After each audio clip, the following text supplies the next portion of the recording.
Glucose तक ला दिया है, ग्लूकोज का साइक्लिक स्ट्रक्चर तक। फिर से एक बार देख लेते हैं हम लोग थोड़ा सा। तो देखिए ग्लूकोज कैसे बनाते हैं आपको याद हो गया होगा। देखिए बैकबोन स्ट्रक्चर ही बनेगा, ऐसे 4 लाइन बनाने हैं, याद हो जाएगा। 4 लाइन बनाने हैं, ऊपर में अल्डिहाइड फंक्शनल ग्रुप, फिर यहाँ पर OH, सब OH राइट में होगा, यहाँ पर बस H होगा तीसरे नंबर पे, फिर OH, फिर OH और यहाँ पे CH2OH। ठीक है, आराम से याद हो गया होगा। ये H, यहाँ पर OH और यहाँ पर H। This is backbone structure या स्ट्रक्चर ऑफ ग्लूकोज। इसका नाम क्या था बताइए, कोई बता रहा है? D प्लस ग्लूकोज, इसका नाम था D प्लस ग्लूकोज। D बताता था ग्लाइकोसिडिक, ये D टाइप है ऐसा। D बताता है कि नीचे से दूसरे कार्बन पे राइट में OH है, D बताता है। प्लस बताता है कि डेक्स्ट्रो रोटेटरी है, ये PPL लाइट को क्लॉकवाइज रोटेट करेगा। अब क्या हो गया, कुछ प्रॉपर्टीज देखो, आपको हमने ये समझाया था कि कुछ रिएक्शंस हमने आपको समझाए थे और ये बताए थे कि ये कैसे वेरीफाई किया गया कि ग्लूकोज का यही स्ट्रक्चर है। इसके लिए बहुत सारे आपको हमने रिएक्शंस पढ़ाया था। हमने आपको पढ़ाया था अल्डिहाइड ग्रुप का प्रेजेंस का इधर है, हमने पढ़ाया था अल्कोहल ग्रुप है, हमने पढ़ाया था 6 कार्बन का चेन है, बहुत सारी चीजें हमने पढ़ाया था। हमने भी पढ़ाया था 1 डिग्री अल्कोहल है, सब कुछ प्रूफ हो गया था। कुल मिला के ये डिसीजन फाइनल हो गया था, ग्लूकोज का यही स्ट्रक्चर है। अब एक प्रॉब्लम चालू हुआ, कुछ ऐसे रिएक्शन थे जो ग्लूकोज नहीं दिखा रहा था, जो कि दिखाना चाहिए था। मतलब straight chain of glucose do not show some test like सी बेस टेस्ट, DNP टेस्ट, और भी हम आपको बताएंगे कुछ रिएक्शंस हैं जो स्ट्रेट चेन एक्सप्लेन नहीं करता था। Straight chain of the glucose सारे प्रॉपर्टीज को एक्सप्लेन नहीं करते थे। जैसे आप बेंजीन पढ़े हो, आपने पढ़ा होगा कि बेंजीन का स्ट्रक्चर ऐसा होता है, बट सारे प्रॉपर्टी ऐसे एक्सप्लेन नहीं करते, तो बाद में रेजोनेंस पर आ गया, ओ इसका मतलब पाई वन घूमते रहता है। तो यहां पर भी ऐसा ही कुछ है। क्या ग्लूकोज ऐसा नहीं होता है? होता है। क्या हमेशा ऐसा होता है? नहीं, ये गलत है, हमेशा ऐसा नहीं होता, इसका फॉर्म चेंज होते रहता है। तो ग्लूकोज क्या करता है कि हेमी एसिटल बनाते रहता है और आपस में इंटर कन्वर्ट करता है। इन्वर्ट कन्वर्ट कैसे करता है? तो ये 5वें नंबर का अल्कोहल का H इस पे जाके अटैक कर जाता है बच्चों। ठीक है, हमने आपको इसको ऐसा तोड़ के लिखने बोला होगा, ध्यान समझेंगे। ये 5वें नंबर का अल्कोहल का जो H है, 5वें नंबर के अल्कोहल का H जाके अटैक कर जाता है इस कार्बन पे, ठीक है, और ऑक्सीजन पे जुड़ता है। H कहां जुड़ता है जाके, लिखा था हमने क्लियर। H कहां जुड़ता है? ऑक्सीजन पे जुड़ता है और हेमी एसिटल फॉर्म करता है, राइट। अब ये अटैक 2 तरह से हो सकता है, एक सामने से और एक पीछे से। मतलब एक बार OH लेफ्ट में बनेगा और एक बार OH राइट में। ध्यान से देखते हैं हम लोग, इसको बनाते हैं, ध्यान दीजिए इधर। 1 2 3 4, ठीक है। अब आप 5 बना सकते हो, चाहो तो 5 हो जाएगा, 5 लाइन। क्यों 5वां लाइन? इसके लिए अब, ठीक है। या आप 5 लाइन नहीं बना रहे हो तो आप CH लिखिए, चलिए कोई बात नहीं, 4 ही लाइन। देखिए सबसे पहले ध्यान देंगे, ये हो गया बच्चों CH और इस पे हो गया OH, और ये बाकी सब वैसा ही है, OH H OH OH, ठीक है। ध्यान सुनना, CH2OH। यहां का H तो चला गया इसके पास, तो इस 5वें कार्बन पे और पहले कार्बन पे लिंकेज आ जाएगा, जिसको हम लोग बताए थे O का लिंकेज है, हेमी एसिटल है ये, ठीक है। और यहाँ H, यहाँ OH, यहाँ पर H और यहाँ पर क्या है बच्चों बताइए, H। तो ये बताइए OH इसमें राइट साइड है, ये पहला कार्बन जो है, फर्स्ट कार्बन को एनोमेरिक कार्बन बोला जाता है। फर्स्ट कार्बन को कौन सा कार्बन बोला जाता है? एनोमेरिक कार्बन, एनोमेरिक कार्बन, क्योंकि एनोमर्स जो बनता है वो इसी से डिसाइड होता है, कौन सा एनोमर्स है, अल्फा है कि बीटा फॉर्म है। तो OH यहाँ राइट साइड में है, देखिए OH यहाँ राइट साइड में है, तो इसका नाम क्या आ गया? अल्फा अब लग जाएगा। अब इसके नाम में एक और चीज जोड़ा जाएगा, अल्फा, तो इसका नाम होगा बच्चों अल्फा D प्लस ग्लूकोज। ये एक एनोमर्स है, ठीक है। अब इसका बीटा फॉर्म यानी अल्फा में कन्वर्ट होता है, ठीक है, फिर ये बीटा में भी कन्वर्ट होता है, बीटा में भी कन्वर्ट होता है। बीटा में OH ये बैक से अटैक करेगा, मतलब आप सिंपल सिंगम समझो कि पहले कार्बन पे OH हम लोग लेफ्ट में लेके आ जाएंगे, पहले कार्बन का जो OH है बच्चों हम लोग अब लेफ्ट में लेके आ जाएंगे। 1 2 3 4, यहां पर OH, यहां पर H, यहां पर OH OH,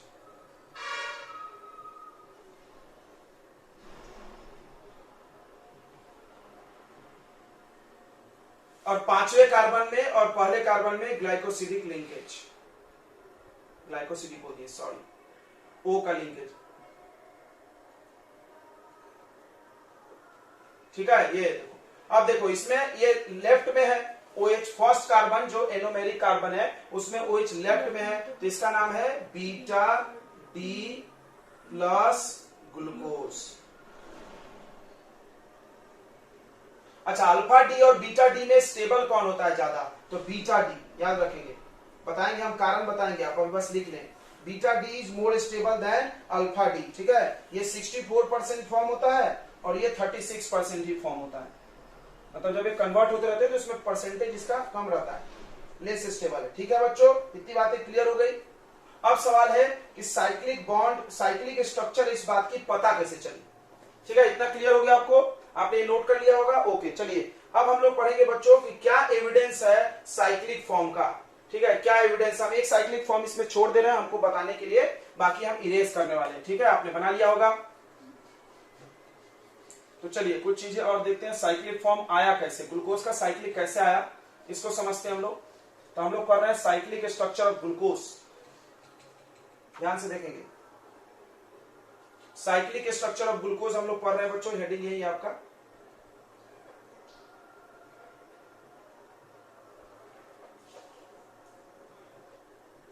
तो साइक्लिक स्ट्रक्चर कैसे आया, तो देखो यहां पे कुछ लिख रहे हैं, देखो the straight chain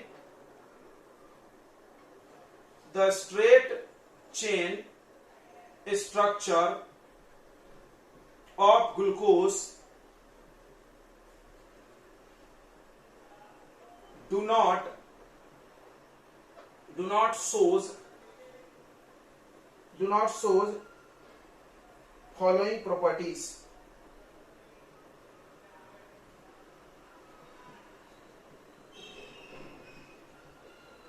straight chain जो था वो कुछ प्रॉपर्टीज नहीं बता सकता था। देखिए कौन कौन प्रॉपर्टी, पहला प्रॉपर्टी था बच्चों कि, ध्यान से सुनेंगे, ग्लूकोज के पास, ग्लूकोज हैव अल्डिहाइड ग्रुप, बिल्कुल ये तो हमको बताया गया था स्ट्रक्चर में, ग्लूकोज के पास अल्डिहाइड ग्रुप,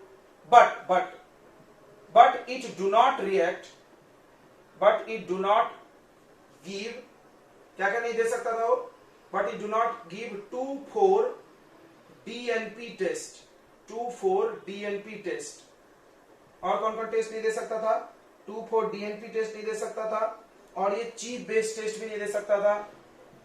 ये सब क्या हम आपको बताएंगे, टेंशन लीजिए, चीप बेस्ड टेस्ट भी नहीं दे सकता था, ठीक है, ये दो टेस्ट वो नहीं दे सकता था। अरे पापा ये क्या हो गया sir, and do not shows addition with NaHSO3। देखो आपको अल्डिहाइड कीटोन चैप्टर रिवाइज मार लेना चाहिए, हम अभी भी आपको सलाह दे रहे हैं, अभी भी कुछ बिगड़ा नहीं है बच्चों। अल्डिहाइड कीटोन चैप्टर आप रिवाइज मार ले एक बार, पूरा चैप्टर दिल से समझना है, तो नहीं तो आप निकाल के कम से कम बैठ जाए, साइड के कॉपी में अल्डिहाइड कीटोन निकाल ले और बैठ जाए, देखिए क्योंकि बहुत जरूरत पड़ने वाली है।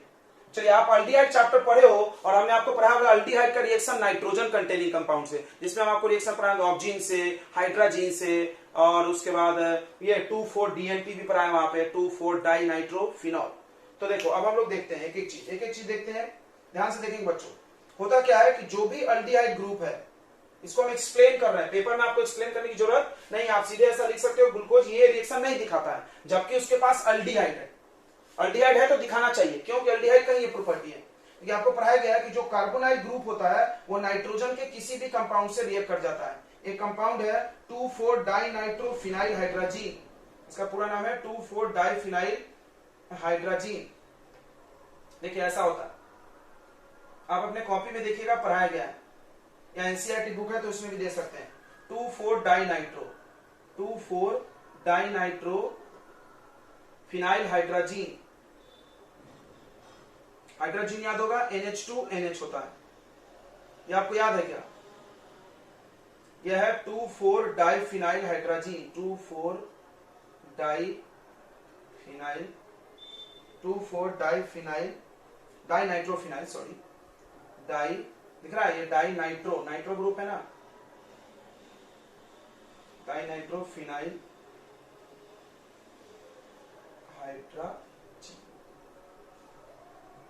देखो बच्चों आपको पढ़ाया गया है कि कभी भी कोई नाइट्रोजन वाला कंपाउंड अल्डिहाइड से रिएक्ट करता है तो क्या होता है, यहाँ का O और यहाँ का 2 हाइड्रोजन निकल जाता है और ये ग्रुप जाके इसके साथ जुड़ जाता है डबल बॉन्ड में, ठीक है। तो वो अल्डिहाइड की प्रॉपर्टी है, ये होना चाहिए भाई। अगर आपके पास अल्डिहाइड ग्रुप है जो कि ग्लूकोज के पास है तो ये रिएक्शन उसको दिखाना चाहिए, ये इसके साथ ऐसा जाके जुड़ जाएगा, जो भी बनेगा what ever may be the product, यहाँ डबल बॉन्ड हो जाएगा C और S। तो ये हाइड्राजोन बन जाता था, 2 फिनाइल डाइनाइट्रोफिनाइल हाइड्राजोन, हाइड्रोजन से हाइड्राजोन बनता था। अगर आपको याद है, नहीं याद है तो अपना कॉपी में आप देखें, बुक में देखें, या आपके पास अगर लेक्चर नहीं है तो आप रिकॉर्डिंग भी मान सकते हैं, पूरी रिकॉर्डिंग है हमारे पास, ठीक है। तो ये बन जाता था, ये रिएक्शन होता था। अब सुनेंगे ध्यान से, जब ये रिएक्शन होता है बच्चों तो ये जो सॉल्यूशन का कलर चेंज होता है वो हो जाता है रेड या ऑरेंज या येलो कलर बनाता है। अब हमने ग्लूकोज लिया और हम जान रहे हैं कि ग्लूकोज में अल्डिहाइड है, जो कि हमको पढ़ाया गया था। मान लो हम साइक्लिक अभी नहीं पढ़े, मान लो हम ये नहीं पढ़े, हम ग्लूकोज का एक नॉर्मल स्ट्रक्चर पढ़े, सीधा वाला, तो स्ट्रेट चेन स्ट्रक्चर। तो अगर हम स्ट्रेट चेन स्ट्रक्चर लेंगे तो हम तो जानेंगे ग्लूकोज में अल्डिहाइड है। अब अल्डिहाइड को इसके साथ रिएक्शन कराए 2,4-DNP के साथ, तो उसमें रेड, येलो या ऑरेंज कलर आना चाहिए ना, नहीं आया। इसका क्या मतलब है? नहीं आया तो क्या मतलब है? इसका मतलब है कि अल्डिहाइड का जो C डबल बॉन्ड O है वो फ्री नहीं है। जब वो फ्री नहीं है तो रिएक्ट नहीं करेगा, सिंपल। देखो कहां फ्री है, ये देखो फ्री है, यहाँ पे C डबल बॉन्ड O है, खाली क्या नहीं है, यही प्रॉब्लम है, पहला प्रॉब्लम। समझ में आया? चलिए आ गया होगा आई थिंक समझ में, ओके। आ गया समझ में कि नहीं आ गया? तो ये रिएक्शन वो नहीं दिखाता था, बट ग्लूकोज नहीं दिखा रहा, ये बात आपको लिखा है। एक चीज और देख ले, चीफ बेस वाला। देखिए जब कोई भी अल्डिहाइड ग्रुप यानी कार्बोनाइल ग्रुप चीफ बेस से रिएक्ट करेगा, चीफ बेस भी आपको पढ़ाया गया, चीफ बेस से रिएक्ट करेगा तो वो बनाता है बच्चों कलरलेस सॉल्यूशन। नहीं सॉरी, चीफ बेस कलरलेस होता है और जब वो रिएक्ट कर जाएगा तो वो बना देगा रेड पीपीटी। तो हमने ग्लूकोज डाला, ग्लूकोज के साथ चीफ बेस का रिएक्शन कराया, रेड पीपीटी नहीं बना, ग्लूकोज फिर रिएक्ट नहीं किया, फिर धोखा दे दिया लौंडे ने। और आपने पढ़ा होगा अल्डिहाइड में, अल्डिहाइड में रिएक्शन होता है सोडियम, पढ़े हो इसका, NaHCO3, सोडियम H2SO क्या होता है, सल्फ्यूरेट नहीं, क्या नाम होगा इसका बताइए जल्दी से, NaHCO3, जल्दी बताइए इसका नाम, बुक में देख के बता दीजिए क्या होता है। हम पूरा तो नहीं बताएंगे, इससे भी आपने रिएक्शन देखा होगा बच्चों, कैसे रिएक्शन होता है। तो एक जगह OH हो जाता है और एक जगह SO3 Na जुड़ता है, एक जगह एक्चुअली Na अलग जुड़ता है, फिर प्रोटॉन ट्रांसफर होता है। ये सब याद है क्या आपको? और जिसको याद है उसको रियली मजा आ रहा होगा। तो एक जगह OH हो जाता है और एक जगह होता है SO3Na, ठीक है। ये रिएक्शन होना चाहिए, अगर अल्डिहाइड है तो ये सारे रिएक्शन होना चाहिए। तो अब यहां पर हम लिखेंगे but glucose do not show all this reactions. इसका क्या मतलब है? It means it's aldehyde group is not free. Okay, है तो पक्का, क्योंकि है ने कहा, हमने रिएक्शन पढ़ाया, आपको प्रूफ दिया हमने, है बट है लेकिन फ्री नहीं है। विकास सर है लेकिन फ्री नहीं है, आप आए हम नहीं मिले, तो इसका क्या मतलब, विकास सर मर गए? अरे है भाई, फ्री नहीं है, कुछ काम में बिजी है, उधर ये भी बिजी है, उधर रेजोनेंस बना लिया, सॉरी ये बना लिया hemiacetal. So all this reaction it means it's aldehyde group is not free. बराबर है? तो ये प्रूफ काफी है कि नहीं है? और प्रूफ चाहिए आपको? बोलो, और सबूत मांगता है क्या तुमको? और सबूत मांगता है? मिटा दे, हो गया कुछ होगा। तो दूसरा प्रूफ जो है बच्चों इसका, अभी दो पिछले क्लास से पढ़ा है। अरे यार जब से रिकॉर्डिंग चालू है नाश कर दिया तुमने। देखो, पेंटा एसीटेट ऑफ ग्लूकोज, अगर आपको समझ में नहीं आ रही तो हमसे पूछेंगे, हम सब बताते जाएंगे। उसमें कुछ नहीं, जितने OH थे उसमें CH3CO जुड़ गया था, पेंटा एसीटेट, 5 बार एसीटेट, जितने भी CH3, जितने भी OH ग्रुप थे सब में CH3 ये जुड़ गया था, CH3CO।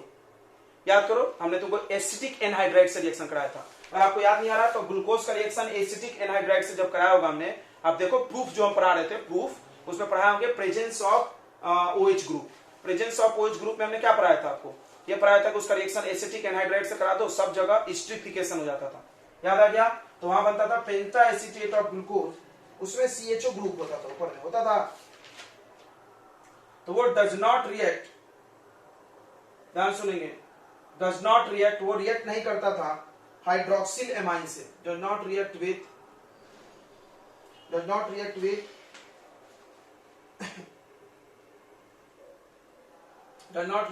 NH2OH,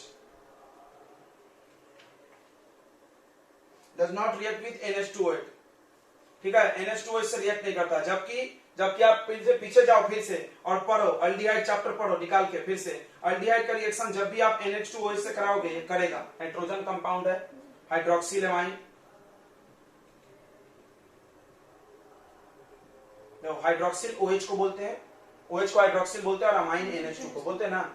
अब देखिए अभी आपको बताया गया है कि जब भी अल्डिहाइड ग्रुप होगा, कभी भी किसी के अंदर अल्डिहाइड ग्रुप पक्का अगर फ्री है, और किसी के अंदर अल्डिहाइड ग्रुप फ्री है तो यहाँ का O और यहाँ का 2H निकल जाएगा, यहाँ का O और यहाँ का 2H निकल जाएगा, और ये ऐसा बन जाएगा, क्या बन जाएगा बच्चों, N और डबल बॉन्ड C, और यहाँ पे ऐसा और यहाँ पे ऐसा, क्लियर है। चीप बेस इसी को तो बोलते थे ये चीप बेस है, ठीक है। तो ये ऐसा होना चाहिए, बट लेकिन क्या बोलते हैं, अच्छा सॉरी ऑक्सीन बोलते हैं, वेरी गुड ऑक्सीन। यहां लिख लो, पेंटा एसीटेट ऑफ गुडलॉट do not react with NH2OH and do not form oxime, oxime नहीं बनाता है, ठीक है, do not form oxime, but aldehyde है तो करना चाहिए, ठीक है। It means glucose it means CHO group of glucose, CHO group of glucose is not free.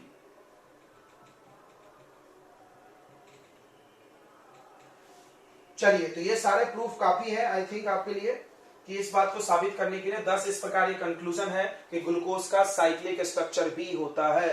10 इससे ये प्रूफ होता है, 10 ग्लूकोज हैव एनोमेरिक फॉर्म यानी साइक्लिक स्ट्रक्चर, ठीक है।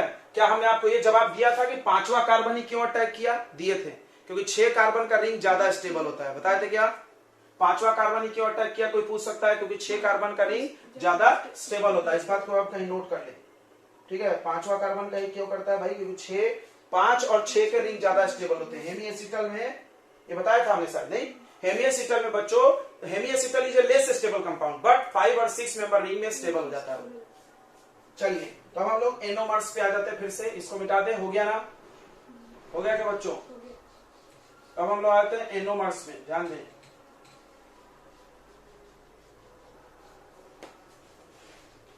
ये मिटा दें इसकी जरूरत नहीं।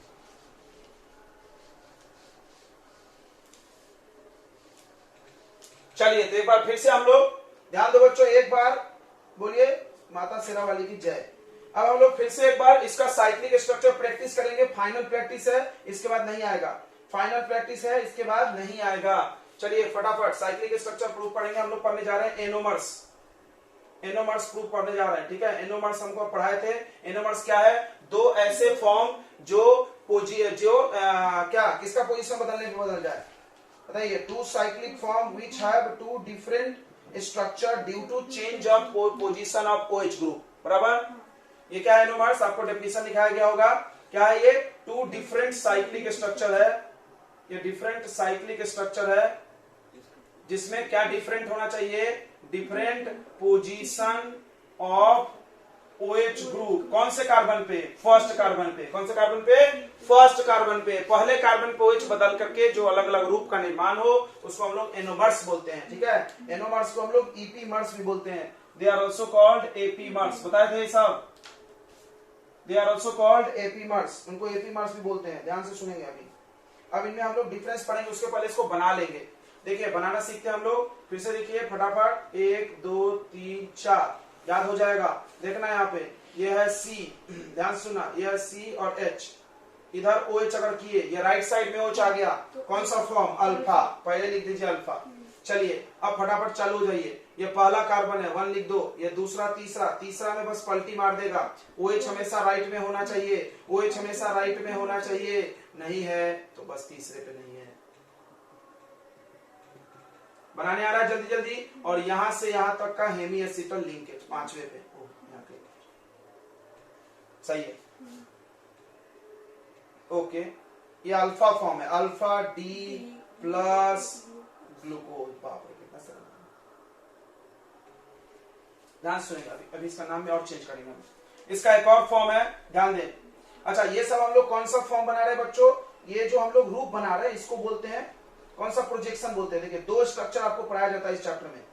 एक पढ़ाया जाता है होवर्थ प्रोजेक्शन और एक कौन सा? फीसर्स। तो हम लोग फीसर्स बना रहे हैं। कौन सा स्ट्रक्चर बना रहे हैं? Fissures projection. कौन सा प्रोजेक्शन है ये?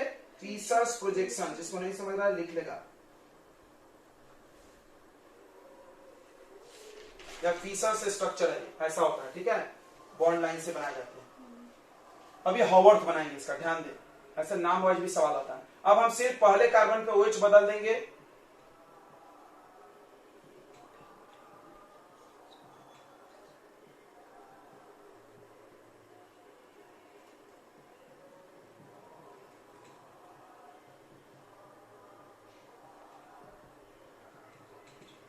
बोलिए, आ रहा है समझ में? नहीं आ रहा है? ये क्या है? ये है beta D plus glucose. Okay sir. अब क्या किया गया थोड़ा सुनेंगे। अब आपको अल्फा बीटा में डिफरेंस भी पढ़ा देंगे, ध्यान से देख लेंगे। अब अल्फा फॉर्म और बीटा फॉर्म, तो एनोमर्स के दो टाइप होते हैं। Anomers have two types. Anomers have two types. एक अल्फा फॉर्म, अल्फा फॉर्म में OH किधर साइड में होगा? राइट साइड में। OH किधर साइड में होगा? Right side of first carbon, ठीक है। और बीटा फॉर्म में क्या होगा बच्चों, बताइए जल्दी से? OH होगा लेफ्ट साइड ऑफ किधर? First carbon. ओके, इतना हो गया। अब अल्फा बीटा में और कुछ डिफरेंस हम लोग देखेंगे। ये नोट कर लिया आपने? जल्दी हाँ बोलो, नोट कर लिए ना? ओके, तो नेक्स्ट डिफरेंस है बच्चों मेल्टिंग पॉइंट का, फिर उसके बाद परसेंटेज का, फिर स्टेबिलिटी का। जल्दी करें, हो गया?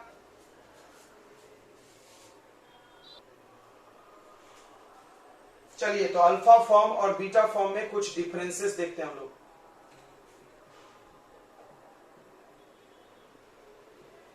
ये पहला डिफरेंस है कि अल्फा फॉर्म का मेल्टिंग पॉइंट, अल्फा फॉर्म का मेल्टिंग पॉइंट 419 केल्विन है। अल्फा फॉर्म का मेल्टिंग पॉइंट कितना है बच्चों? 419 केल्विन। और बीटा फॉर्म का मेल्टिंग पॉइंट है 423 केल्विन। ज्यादा मेल्टिंग पॉइंट, मोर। इससे क्या शो होता है? तुमने अगर पढ़ा है ऑर्गेनिक केमिस्ट्री बच्चों, दिल से पढ़ा होगा, तो ये बात सुने होगे, मेल्टिंग पॉइंट डिसाइड करता है स्टेबिलिटी, फोर्स। जिसमें ज्यादा फोर्स वो ज्यादा स्टेबल। ओके सर, ठीक है। तो मेल्टिंग पॉइंट डिसाइड करेगा मोर स्टेबल। एक प्रूफ हो गया स्टेबल होने का, हमने बोला था आगे प्रूफ देंगे। मोर स्टेबल होने का एक प्रूफ होता है, ठीक है। दूसरा सुनेंगे, इन 100% ग्लूकोज सोल्यूशन, इन 100% ग्लूकोज सोल्यूशन बच्चों ध्यान सुनेंगे।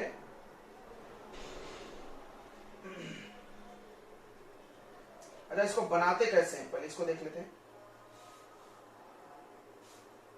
तो 100% ग्लूकोज सोल्यूशन में ध्यान सुनो, 100% ग्लूकोज सोल्यूशन में, इन ग्लूकोज सोल्यूशन, क्लियर रखना इस बात को, इन ग्लूकोज सोल्यूशन 100% लोगे तो 36% अल्फा फॉर्म एग्जिस्ट करेगा। अभी बताए थे नहीं, मतलब 36% अल्फा में बदल चुका होगा 100% में, तो बदलते रहते हैं ना। और इसमें इन ग्लूकोज सोल्यूशन में कितना परसेंट जल्दी बताइए? 100 - 36, 100 - 36 कितना होता है? 64% बीटा फॉर्म एग्जिस्ट करता है, ठीक है। दूसरा पॉइंट क्लियर हो गया। सेकंड पॉइंट,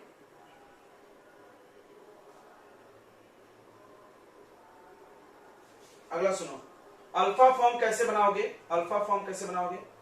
तो alpha form of glucose,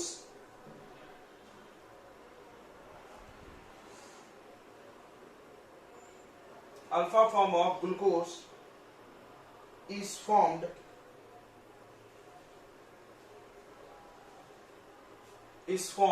by crystallisation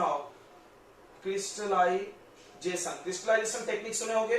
हवा में खुला छोड़ दो, थोड़ा सा पानी में घोल दो शक्कर को और चाशनी बनाते हैं, जैसे चाशनी को छोड़ देते हैं तो ऊपर शक्कर आ जाता है प्योर वाला, 9th में पढ़ोगे क्रिस्टलाइजेशन। तो भाई crystallization of concentrated solution of glucose at 303 kelvin. देखो 303 केल्विन, ध्यान से सुनो, मतलब 303 केल्विन को आप बनाओगे तो ये 30 डिग्री के सेल्सियस आएगा। 30 डिग्री मतलब देखो, इसको याद रखना बहुत आसान है। 30 डिग्री रूम टेम्परेचर होता है, रूम टेम्परेचर 25 होता है, उससे 5 ज्यादा। यानी आप क्या करो, ग्लूकोज को पानी में घोलो। देखो यहाँ पे कंसंट्रेटेड सोल्यूशन, बच्चों ध्यान देना, कंसंट्रेटेड मतलब क्या होता है, व्हाट इज कंसंट्रेटेड सोल्यूशन? ऐसा सोल्यूशन जिसमें पानी की मात्रा बहुत कम हो, तो एकदम थोड़ा सा पानी या ढेर सारा ग्लूकोज जैसे घोलते जाओ, छोड़ दो रूम में 30 के टेम्परेचर पे, गर्मी के दिन में रूम में छोड़ दो। छोड़ने के बाद अपने आप उसमें जो ग्लूकोज होगा वो अल्फा फॉर्म बना लेगा। क्या बना लेगा? अल्फा फॉर्म, रिएक्ट कर लेगा, हेमी एसिटल बना लेगा। समझ में आ गया ना? ओके, यानी 30 डिग्री पे। अब ध्यान से सुनो, अब ध्यान से सुनेंगे, बीटा फॉर्म बनाने के लिए कैसे बनेगा? बीटा फॉर्म कैसे बनेगा? तो देखो, beta form of glucose is formed by heating। तो यहां पे हीटिंग वर्ड है, यहां पे हीटिंग आया क्या? नहीं, ये तो रूम टेम्परेचर है ना, इसीलिए। by heating of saturated, सुने हो सैचुरेटेड सोल्यूशन? सुने होंगे, वैसा सोल्यूशन जिसमें हम और ज्यादा सोल्यूट को घुला नहीं सकते, तो कौन सा सोल्यूशन बोलते हैं? Saturated solution.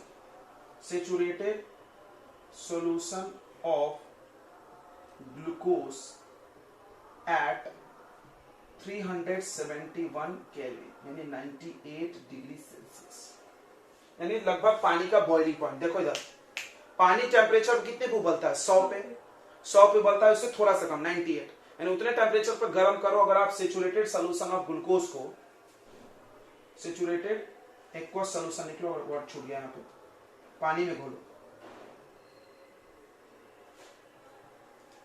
Saturated aqueous solution of glucose को अगर आप 98 पे गर्म करोगे तो वो बीटा फॉर्म बनेगा। क्या आपको समझ में आ गया अल्फा बीटा कैसे बनेगा? बताइए बच्चों, क्या आपको समझ में आ गया कि नहीं आया? अब देखिए, ध्यान सुनिए, आप बताइए कि ग्लूकोज एक ऑप्टिकल एक्टिव कंपाउंड है कि इनएक्टिव? ग्लूकोज में कायरल कार्बन है कि नहीं है? कितने कायरल कार्बन है? कितने कायरल कार्बन है? 4। ग्लूकोज में 4 कायरल कार्बन है। पागल 6 बोल रही है। कायरल कार्बन जिसमें 4 अलग अलग लोग जुड़े होते हैं, स्टार लगता था उसमें। देखिए, तो ग्लूकोज में 4 कायरल कार्बन है, तो ग्लूकोज ऑप्टिकली एक्टिव है कि नहीं? ऑप्टिकली एक्टिव मतलब जो लाइट को घुमा सकता है, जिसके पास कायरल कार्बन है, तो ऑब्वियसली है। तो glucose is optically active compound, ये बात जानते होगे, शायद लिखे भी होगे कि नहीं लिखे हो? कहीं लिखे है कि नहीं लिखे? आप बताइए इस बात को, आपने लिखा है कि नहीं लिखा है? ग्लूकोज में 4 कायरल कार्बन है। ग्लूकोज में, अब मेरे को फिर बनाओगे यार, मेहनत कराओगे तुम लोग। देख लो इधर, मेहनत करने को हम तैयार है, बस तुम पढ़ते जाओ, देखते जाओ। ग्लूकोज में 4 कायरल कार्बन है। देखो इधर, तो ये ग्लूकोज का अल्फा नहीं है, सॉरी, डी प्लस ग्लूकोज है। क्या नाम है इसका? D plus glucose. इसमें कितने कायरल है? 4, ये 2 3 4, और ये ऑप्टिकली एक्टिव है। अगर आप नहीं जानते हैं तो आप लिख लें, ग्लूकोज एक ऑप्टिकली एक्टिव कंपाउंड है और इसमें 4 कायरल कार्बन होता है। नोट में लिखो, लिख लिए? नोट में आप लिखिए, नोट में क्या लिखेंगे? Glucose is a optically active compound. Glucose is optically active compound मतलब लाइट को घुमा सकता। अगर आप ये भी नहीं जानते ऑप्टिकल एक्टिव का मतलब, तो ब्रैकेट में लिख लो, it can rotate plane polarised light. It can rotate PPL, plane polarised light. It can rotate plane polarised light. तो glucose is optically active compound, it has 4 chiral carbon. Okay, very good. अब सुनो, बड़ा important बात हम तुमको बताने वाले, दिल से सुनना। जब ग्लूकोज का एनोमर्स बनता है, जब ग्लूकोज का एनोमर्स बनता है, चाहे वो अल्फा बने चाहे वो बीटा बने, तो यहां पर क्या चेंज होता है बताइए? ओ सॉरी, इसी में कर दे क्या? कौन बनाएगा? मेहनत करिए। देखिए इसी में चेंज कर देते हैं, तो ऐसा हो जाता है, ये CH और OH और ये ऐसा लिंकेज आ गया। तो अब इसके पास कितने कायरल कार्बन हो गए? 5। ये भी कायरल हो गया। वाओ वाओ, ये तो नहीं सोचे होंगे कभी। देखो इसमें 4 कायरल था, इसके पहले ये वाला कायरल नहीं था। क्यों नहीं था? क्योंकि कायरल कार्बन होने के लिए हाइब्रिडाइजेशन sp3 होना चाहिए। देखो इसके पहले वो C डबल बॉन्ड OH था, C डबल बॉन्ड OH का हाइब्रिडाइजेशन क्या होता है? sp2 था, तो ये नॉट कायरल, नॉट कायरल। तो कायरल के लिए बताया जाता है 4 अलग अलग लोग जुड़ना चाहिए। 4 अलग अलग लोग जुड़ने के लिए sp2 हो ही नहीं सकता, sp3 होगा। तो जब हम लोग एनोमर्स बनाते हैं तो इसका हाइब्रिडाइजेशन चेंज हो जाता है। एक ये भी ज्ञान ले लो, कितना ज्ञान दे रहे हैं हम तुमको। देखो ऐसा O आ गया, इधर OH आ गया, इधर H आ गया। तो जब हम इसका एनोमर्स बनाते हैं, जब इसका हम एनोमर्स बनाते हैं तो इसका हाइब्रिडाइजेशन sp3 हो जाता है, यानी ट्राइगोनल प्लेनर से टेट्राहेड्रल हो जाता है और ये कायरल हो जाता है। देखो कायरल हो गया, इधर OH इधर H और इधर ग्लाइकोसिडिक लिंकेज। तो फिर से क्या आप नोट लिखेंगे कि जब एनोमर्स फॉर्म होता है तो ग्लूकोज के पास 5 कायरल कार्बन आ जाता है और इसकी ऑप्टिकली एक्टिव पावर बढ़ जाती है, इसकी ऑप्टिकल एक्टिव पावर बढ़ जाती है। लिख लिए क्या ऐसा बातें? लिख लिए? बोलिए, लिख लिए कि नहीं लिखे? लिख लिए कि नहीं लिखा? मैं एक बार और पूछ रहे हैं, बोलिए। फिर नहीं बोल रहे सब। लिख लिए कि नहीं लिखे?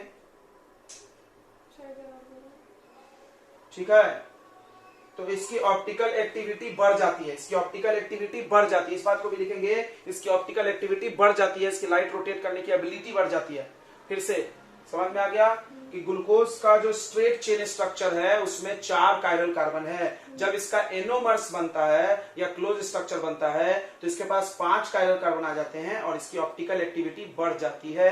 इसका हाइब्रिडाइजेशन sp2 से sp3 हो जाता है, सेफ ट्रायगोनल प्लेनर से टेट्राहेड्रल हो जाता है। और ये सब चीजें आप जान रहे हो, हम रिवीजन करा रहे हैं बस। ठीक है, अब चलो इस बात को हम इस डेफिनेशन में भी, डिफरेंस में शामिल करेंगे। मिटा दें।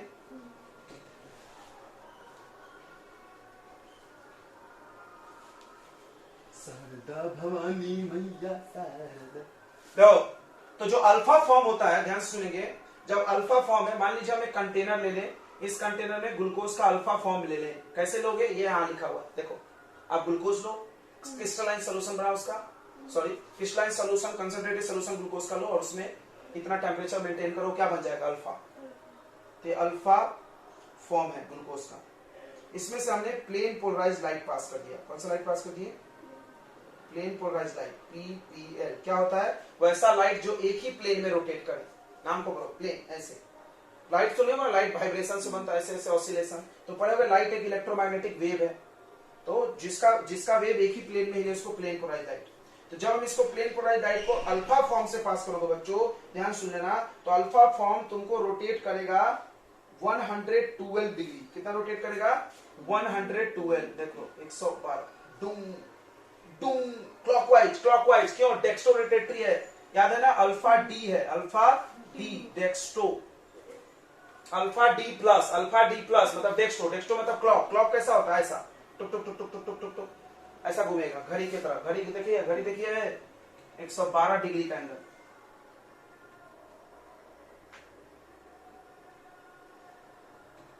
ये 112 डिग्री लाइट को रोटेट कर देगा। ठीक है, 100 प्लस 112 डिग्री रोटेशन, यानी क्लॉकवाइज। प्लस मतलब क्या बता रहा है? क्लॉकवाइज। Okay, very good. क्यों क्लॉकवाइज सर? क्यों क्लॉकवाइज सर? क्योंकि ये डेक्स्ट्रो रोटेटरी है, डेक्स्ट्रो रोटेटरी है, राइट? प्लस साइन है। माइनस रहता तो एंटी क्लॉक घुमाता, माइनस रहता तो कैसे घुमाता? एंटी क्लॉक, ऐसे टुक ऐसे घुमाता। ठीक है, तो ये एक डिफरेंस हो गया। अल्फा फॉर्म 112 रोटेशन कराता है, 112 डिग्री PPL को। बीटा फॉर्म, ये सब कैसे पता चली? एक्सपेरिमेंटली। कैसे पता चली? एक्सपेरिमेंट किया गया होगा, लाइट डाल के देखा गया, स्टडी किया गया। अगर आप एक कंटेनर में बीटा फॉर्म ले लो ग्लूकोज का और इसमें से PPL पास करो, तो बीटा फॉर्म भी तो डेक्स्ट्रो ही है, लेकिन रोटेशन थोड़ा कम है। तो बीटा फॉर्म क्या करता है बच्चों? थोड़ा सा रोटेट करता है, थोड़ा सा। ये डॉटेड लाइन क्यों बना रहा है? रोटेशन दिखने के लिए। ये 18.7 degree plus 18.7 degree rotation clockwise. क्या बात है। तो ये रहा आपके पास अल्फा बीटा में डिफरेंस। और एक डिफरेंस आ जाए स्टेबिलिटी का। Alpha form is less stable. कारण हम बताए हैं, फिर बताएंगे। स्टेबल लेस क्यों है? मोर स्टेरिक हिंड्रेंस है इसमें।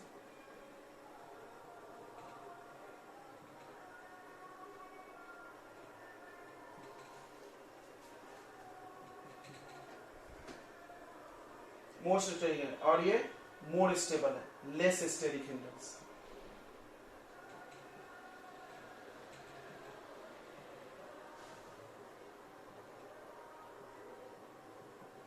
तो आपको अल्फा बीटा में डिफरेंस क्लियर हो गया बच्चों? जल्दी हाँ बोलो।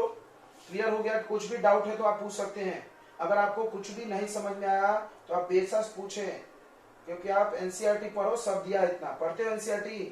मेरे पढ़ाने के बाद आप एनसीईआरटी पढ़ते हो क्या? हाँ बोलो।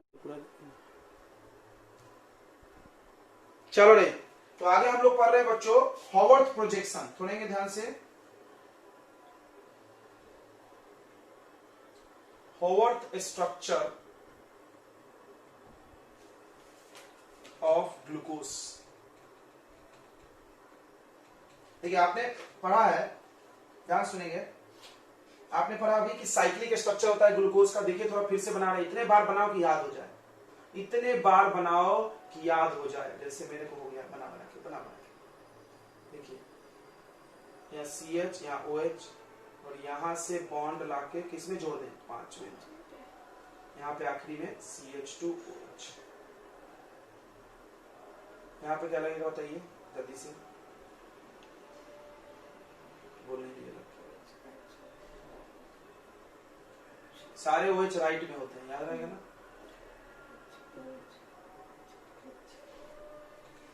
ठीक है, यहाँ OH मत लगा देना, OH उधर चला गया। तो ये आपने पढ़ा था, इसका नाम है अल्फा D प्लस। याद ही है? अल्फा है ना, ये बीटा है? देख के बताओ, अल्फा है कि बीटा है?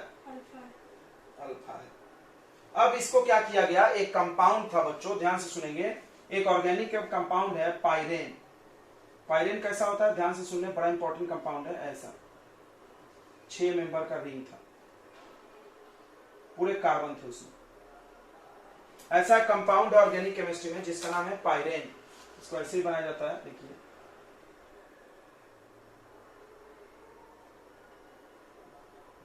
ये कंपाउंड था पायरेन। पायरेन नाम का एक कंपाउंड था जिसको देख करके इसका स्ट्रक्चर बनाया गया। ठीक है, ध्यान से सुनेंगे। पायरेन नाम का स्ट्रक्चर कंपाउंड को देख करके अल्फा और बीटा फॉर्म बनाया गया। ठीक है, सुन लो, यहां पे लिख दे रहे हैं कि alpha form and beta form of glucose is made with 6-membered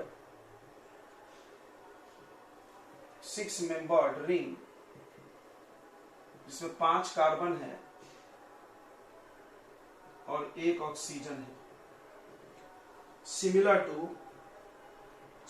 to pyran. So these structures are called pyranosform। माथा चकरा गया, मैंने ढेर सारा पढ़ा दिया। पहले उन्हें स्ट्रेट चेन स्ट्रक्चर पढ़ाया, फिर आपको पढ़ा दिया एनोमर्स, अब पढ़ा रहे पायरानोस। तेरी जय हो, कितना पढ़ा रहे हो, पढ़ा दोगे क्या मेरे को? इसका नाम था देखो अल्फा D प्लस ग्लूकोज। अब इसके बनाए जाएंगे 6 मेंबर के सर्कल। देखेंगे ध्यान से, ध्यान से देखना, नहीं समझ में आया तो पूछना। यहां पे फर्स्ट कार्बन आएगा, याद रखो। और ये 3D स्ट्रक्चर है, तो ये बोल्ड लाइन से बनाया जाता है। ये सामने वाला कौन सा लाइन से बनाते हैं? बोल्ड। मतलब ये आपके तरफ है, ये बोल्ड लाइन किसके तरफ है? आपके तरफ, बाहर। ऐसा है, ऐसा निकला और वो अंदर घुसा हुआ है। ठीक है, ये बोल्ड लाइन क्यों बनाया गया बताइए? ये बोल्ड लाइन क्या बता रहा है? ये कहां है? Out the plane. प्लेन के बाहर। आ रहा है समझ में, लग रहा है बाहर जैसा। अब इसमें ऐसे वर्टिकल लाइंस पे सब दिखाए जाएंगे। ये जो जितने भी बॉन्ड है सब वर्टिकल लाइन हो गए। ठीक है, क्लियर है क्या? जल्दी बताइए। अब इसको बनाने के लिए आपको एक ट्रिक हमने बताया था, राइट मतलब बिलो। लिखे थे क्या ये चीज हमने? राइट मतलब बिलो। और बिग ग्रुप जो होगा, बड़ा ग्रुप होगा, वो अपर। दो बात जिसने याद किया वो पक्का बना लेगा। मतलब आपको अब हम लोग कौन सा स्ट्रक्चर था ये बताए? एनोमर्स। एनोमर्स से ला रहे हैं पाइरानोस में। एनोमर्स से कहा ला रहे हैं? पाइरानोस। और इसी से एक्सप्लेन होगा आगे की पूरी चीज। डायसिक्राइड, जैसे मोनो पर है हम लोग, मोनोसिक्राइड के बाद डाइसिक्राइड आएगा, पॉलीसिक्राइड आएगा, वो इसी से एक्सप्लेन होंगे, इससे नहीं होंगे। हावर्थ प्रोजेक्शन ही चलेगा। ये हावर्थ स्ट्रक्चर है नहीं। ये कौन सा स्ट्रक्चर है बताइए? ऐसे बनाते जो हम लोग फीसर्स, ये हावर्थ स्ट्रक्चर। ठीक है, तो देखिए, अब देखिए इसको ध्यान से देखिएगा। ये पहला कार्बन है, फर्स्ट नंबर, ये दिस इज 1। क्लियर है ना? 1 2 काउंटिंग भी कर देगा, 3 4 5 और ये 6। जिसमें से रिंग में कितने लोग जा रहे हैं? 1 2 3 4 5 और ये ऑक्सीजन 6 हो गया। ये रिंग से बाहर है। बाहर है ना? रिंग से के अंदर है? बाहर है। चलिए यहां से 1 से चालू करेंगे, हमेशा 1 यही होगा। अब हमने बोला था राइट मतलब बिलो। राइट मतलब बिलो, तो बताओ OH किधर आएगा? नीचे के ऊपर? नीचे आएगा। OH नीचे और H ऊपर। यहां पर बताइए कौन नीचे कौन ऊपर? जल्दी बताइए। OH नीचे, H ऊपर। यहां पर बताइए, जल्दी जल्दी बोलते जाएं। यहां पर बताइए H नीचे, OH ऊपर। यहां पर बताइए, यहां पर बताइए OH नीचे, H ऊपर। और यहां पर देखिए हमने एक चीज लिखा है, bigger group oxide. Bigger group oxide तो कहां जाएगा? CH2 ऊपर और CH2OH, और ये H भी तो है कि नहीं है? CH2OH के साथ 5वां नंबर है ना ये। देखो ये नहीं समझ रहा है? ये 1 नंबर, ये 2, ये 3, ये 4 और ये 5। देखो 5वें नंबर पे H भी है और 5वें नंबर पर CH2OH भी है। क्लियर हो गया? अब देखिए, अब बताइए, अब आप इसको भूल जाओ, राइट लेफ्ट भूल जाओ। अब याद रखो कि अगर आपका फर्स्ट कार्बन पे OH नीचे आया तो अब याद होगा ना, राइट मतलब बिलो। फर्स्ट कार्बन पे OH नीचे आया मतलब राइट साइड में, तो कौन सा फॉर्म है? अल्फा फॉर्म है। कौन सा फॉर्म है? अल्फा फॉर्म है। देखिए इनका नाम कैसे लिखा गया है? अल्फा लिखा गया है। क्यों? क्योंकि OH इधर है नीचे, OH नीचे, अल्फा देखेंगे। और D लिखा गया क्योंकि D कॉन्फ़िगरेशन है। और सुनना, प्लस लिखा गया क्यों? डेक्सो रोटेटरी, अभी दिखाए थे, लाइट को घुमा रही थी क्लॉकवाइज। कितने एंगल से घुमा रही थी? अल्फा है तो 112। और सुनो, उसके बाद लिखो ग्लूकोज नहीं, ग्लूको लिखो, फिर फिल इन द ब्लैंक्स और ओस लिखो। क्या हो गया सर? अरे भाई ग्लूकोज का संधि विच्छेद कर रहे हैं। ग्लूकोज का क्या कर रहे हैं हम लोग? संधि विच्छेद। बीच में डाल दो पाइरेन। बाप रे बाप, दिमाग का दही कर दिया सर। अरे इसका नाम है पाइरानोस फॉर्म, तो नाम में पाइरेन नहीं डालना पड़ेगा। तो क्या नाम हो गया? Alpha D plus glucopyranose. कैसा लग रहा है? अच्छा लग रहा है नाम? जल्दी बोलो बच्चों। यहाँ पर ये फर्स्ट कार्बन एनोमेरिक कार्बन है। ये फर्स्ट कार्बन को कौन सा कार्बन बोलते हैं? Anomeric carbon. Anomeric carbon. यहीं से अल्फा बीटा डिसाइड होगा। अगर ये नीचे OH आ गया, अब याद कर जाओ, राइट बिलो रहेगा तो अल्फा, राइट, और लेफ्ट रहे अप रहे तो बीटा। कौन से कार्बन पे? फर्स्ट कार्बन पे। कौन से कार्बन पे? First carbon. तो बताइए इसका बीटा कैसे बनेगा? अगर अल्फा ये है तो बीटा कैसे बनेगा? इसको ऐसे फ्लिप कर देंगे, इसको ऐसे घुमा देंगे। चलिए तो बना लेंगे क्या? जल्दी जल्दी देखिए, जल्दी जल्दी अब बनाएंगे, अभी स्पीड बढ़ाएंगे हम लोग। इससे ज्यादा आसान है ये बनाना। क्या मजाक कर रहे हैं सर? ये तो मेरे को भारी कर रहा है। अरे यार अभी बनाए, इसीलिए थोड़ी देर बाद तुम बोलोगे हाँ सर आसान। तो ये मोटा कर लेना थोड़ा सा। ये रूम। तो यहाँ पर OH ऊपर आया तो बीटा हो गया H।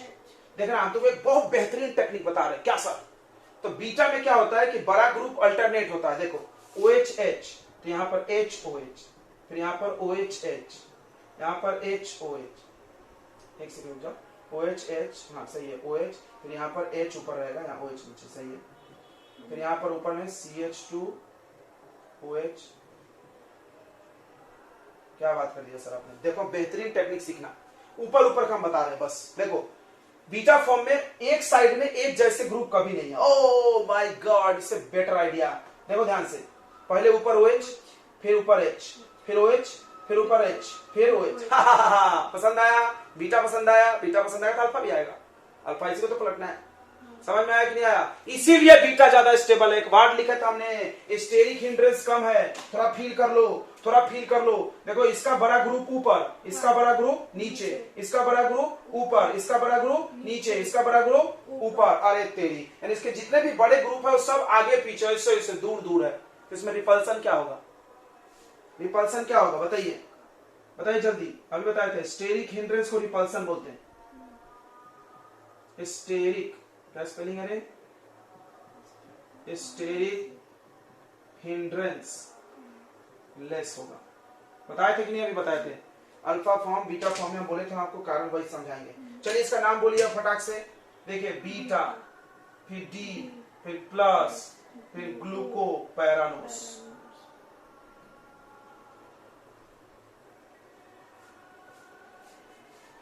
बोलिए पसंद आ रहा है सब स्ट्रक्चर कि नहीं आ रहा है? तो यह बना लिया आपने हावर्थ फॉर्म। क्लियर हो गया? क्लियर हो गया बच्चों? तो हाँ बोलो। क्लियर हो गया तो हाँ बोलो। बोल नहीं रहे तुम लोग यार।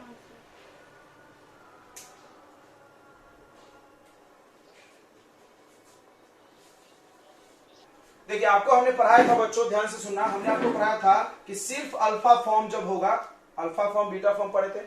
अल्फा फॉर्म जो है वो पीपीएल को 112 डिग्री घुमाती है बिल्कुल, और बीटा फॉर्म पीपीएल को कितने डिग्री घुमाती है बताइए? 18 डिग्री, लगभग 18 मान लो।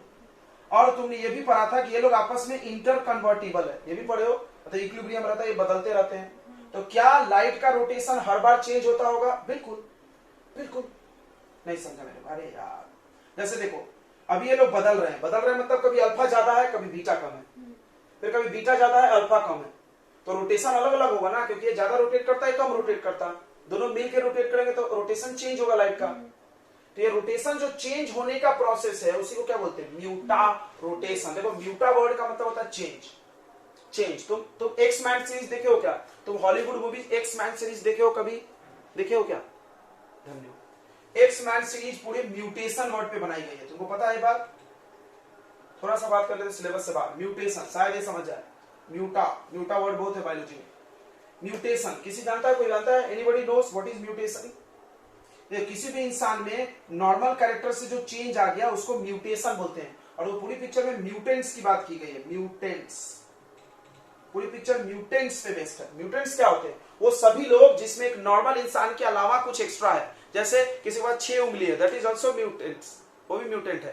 तो उस पिक्चर में यही दिखाया गया है, तुम देखना ध्यान से। तो उन लोगों के पास कुछ एक्स्ट्रा स्किल है, कुछ एक्स्ट्रा स्किल होता है, वो सब लोग मिलकर एक्समैन बना लिए। वो एक्समैन होता है, जो एक्समैन होता है उसके पास क्या एबिलिटी है? उसकी घाव जल्दी भर जाती है, उसके ऐसे काटो तो अपने आप घाव भर जाता है तुरंत, दैट इज एक्समैन। उसमें एक मैग्नेटेटो होता है, शायद तुम लोग देखे होगे।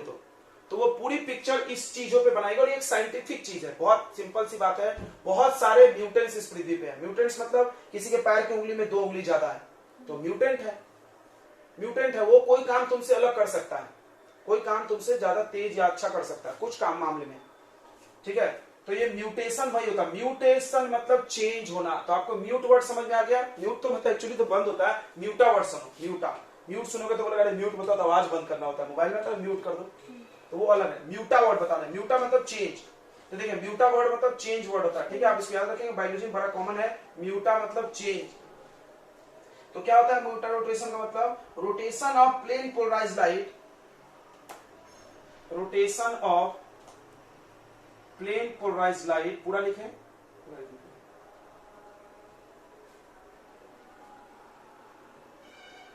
Rotation of plane polarised light changes in anomers till alpha and beta attain equilibrium. This process is called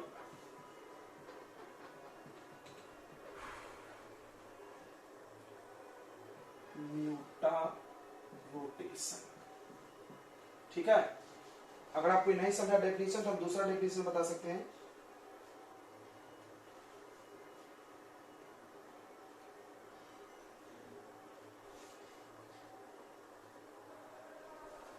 इसका एक और डेफिनेशन आप ऐसा लिख सकते हो, द स्पेसिफिक रोटेशन। ये एक एक्सट्रैक्टेड डेफिनेशन है, अपने वर्ड्स में हमने ट्रांसलेट कर लिया इसको। ठीक है, आप ये वर्ड्स नहीं मिलेगा आपको कहीं भी, ये अपने वर्ड में है, बट ये तो बुकिश लैंग्वेज है। देखो, the specific rotation of pure alpha D glucose and beta D glucose changes over time to reach equilibrium value. This phenomenon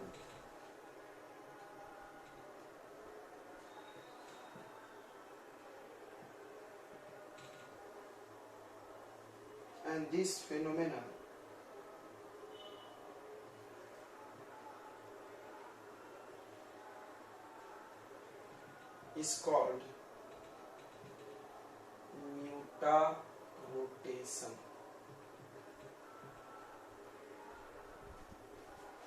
देखिए क्या होता है, ध्यान सुनेंगे, समझ लेते इसको। देखिए, जो प्योर, ध्यान सुनो, प्योर अल्फा डी है, ग्लूकोज है, वो लाइट को कितना रोटेट करती है, आपने पढ़ा है 112। अच्छा, और प्योर बीटा डी ग्लूकोज कितना लाइट को रोटेट करती है, 18 डिग्री। तो जब ये अल्फा और बीटा इक्विलिब्रियम पे आ जाएंगे, जब अल्फा फॉर्म और बीटा फॉर्म इक्विलिब्रियम अटेन करेंगे, इक्विलिब्रियम समझता है, पढ़े होगे, कोई भी चीज आपस में बदलते रहता है, एक समय ऐसा आता है कि दोनों बराबर बराबर हो जाता है, तो उस समय एट इक्विलिब्रियम पे इसका रोटेशन फिक्स हो जाएगा, और इसका रोटेशन हो जाएगा 52 डिग्री।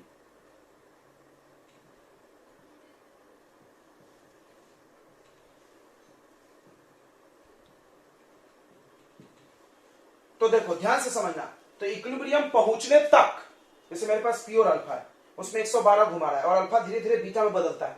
सोचे, मेरे पास प्योर अल्फा है, अल्फा धीरे धीरे बीटा में बदलता है, तो अभी 112 घूम रहा है, जैसे थोड़ा सा बीटा बढ़ गया तो 112 से थोड़ा कम घूमेगा, नहीं घूमेगा रे, 112 घुमाते 18 घुमाते, कम घुमाता है ज्यादा घुमाता है।